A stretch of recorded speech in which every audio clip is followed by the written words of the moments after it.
अरे माँ नमस्ते, आप आ गए। नमस्ते दामाद जी, आप ये पोछा क्यों लगा रहे हैं? अरे वो सब छोड़िए, आपने आने से पहले कॉल भी नहीं किया। एक बार बता देते तो मैं कुछ अच्छा सा खाने के लिए बना लेता। अरे वो मैं इधर कुछ काम से आई थी तो सोचा कि आप लोगों से मिलती हुई चलूं। रिद्धि कहाँ है? रिद्धि वो तो अंदर बैठी हुई है, मैं बुलाता हूँ। रिद्धि देख माँ आ गई, जल्दी बाहर आ। अरे माँ आप आ गए, आपने बताया भी नहीं। तू ये सब छोड़, पहले मुझे ये बता कि दामाद जी पोछा क्यों लगा रहे हैं? वो मैं तो इसलिए पोछा लगा रहा था माँ, क्योंकि इसने काम वाली को काम से निकाल दिया ना। सुमित, मैंने काम वाली को जरूर काम से निकाला है, पर तुम्हें नहीं बोला काम करने को। अरे पर काम वाली को निकाला ही क्यों? अरे माँ आप ये सब छोड़िए ना, आप एक काम कीजिए, आप आराम से बैठिए, मैं पानी लेकर आता हूँ। अरे पर पानी आप क्यों लाएंगे? अरे मम्मी जी पानी बोल रहा है, मैंने एक ही बात है ना, आप इतनी क्यों टेंशन ले रहे हो? आओ बैठो, आओ।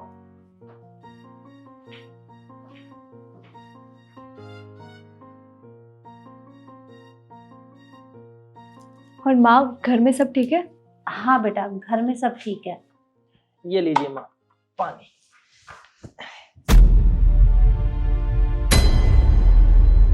अरे आप ऐसे नीचे क्यों बैठ गए? आराम से सोफे पे बैठो।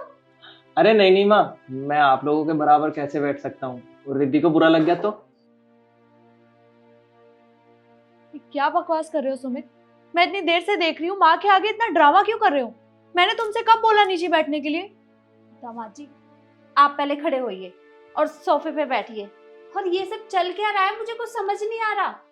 माँ मैं आपको बताता हूँ, मैं नहीं चाहता ये सारी चीज़ें मेरे माँ बाप को झेलनी पड़े, बस इसलिए मैं सारे घर के काम कर रहा हूँ, ताकि कल को मेरे माँ बाप को ये सब ना करना पड़े। अरे पर आपके माँ बाप भला काम क्यों करेंगे? रिद्धि है ना, वो करेगी सारा काम। नहीं माँ, कल मेरे माँ बाप यहाँ आ रहे हैं और हमेशा के लिए आ रहे हैं। इसी वजह से रिद्धि ने काम वाली को भी भगा दिया यहाँ से। तो बस मैं ये सब कर रहा हूँ ताकि उन्हें जिल्लत भरी ज़िंदगी ना जीनी पड़े है। और मैंने कल इसे इसकी दोस्त से बात करते हुए भी सुना था।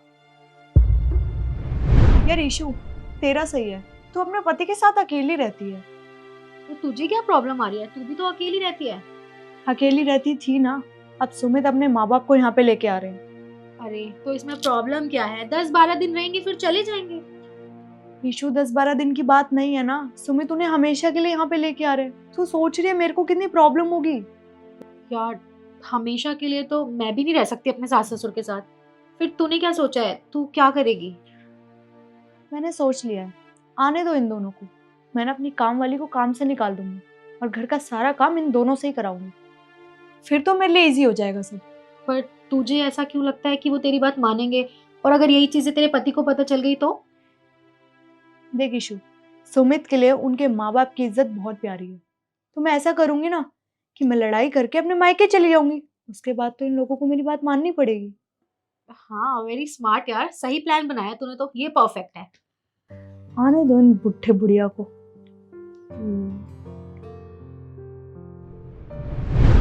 बस अपने माँ बाप की इज्जत बरकरार रखने के लिए मैं ये सारे काम कर रहा हूँ, ताकि उन्हें मैं कुछ ना करने दूँ।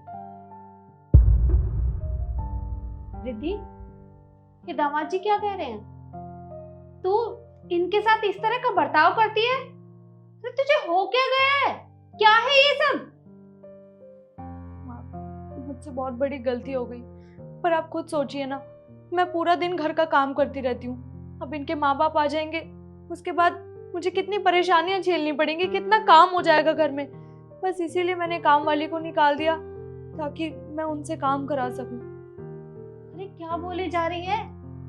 ये उनका घर है और वो अगर यहाँ आ रहे हैं तो क्या हुआ? अरे उनकी अब उम्र हो चुकी है और इस उम्र में वो भला घर का काम करेंगे? अरे उन्होंने अपने बेटे की शादी किस लिए की? ताकि उनके घर में बहू आए, घर का काम करे, ना कि वो यहाँ काम करे। और तूने ये कैसे सोच लिया कि तू लड़ाई करके मेरे घर में आ जाएगी और मैं तुझे खुशी खुशी रख लूंगी? ऐसा बिल्कुल नहीं होगा। शादी के बाद लड़की का ससुराल ही उसका घर होता है और अब यही तेरा घर है।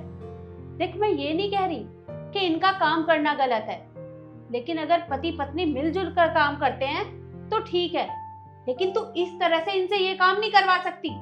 अरे ये अच्छी बात नहीं है। तुझे मैंने यही संस्कार दिए थे। अरे इस घर में शादी की तेरी और तू इनके साथ इस तरह का व्यवहार करती है। देख, ये मत भूल कि ये घर इनके माँ बाप का भी है और उनका जितना मर्जी मन करेगा वो यहीं रहेंगे अपने बेटे के पास। तू उनके साथ ये सब नहीं कर सकती।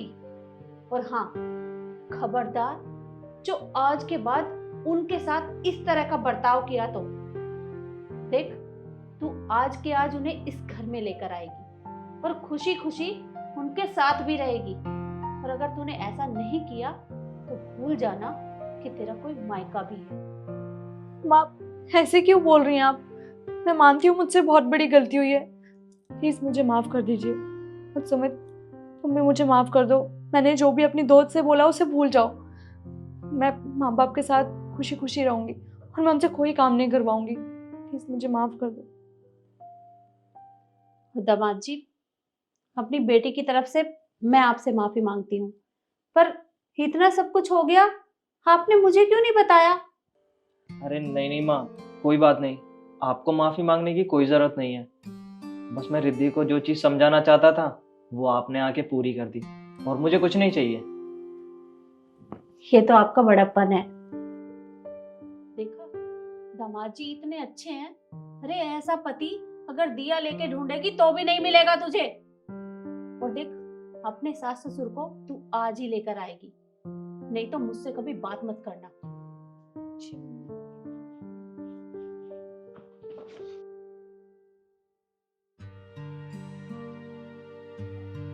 तुम एक काम करो, तुम खाने की तैयारी करो, मैं माँ बाबू जी को लेकर आता हूँ। जी।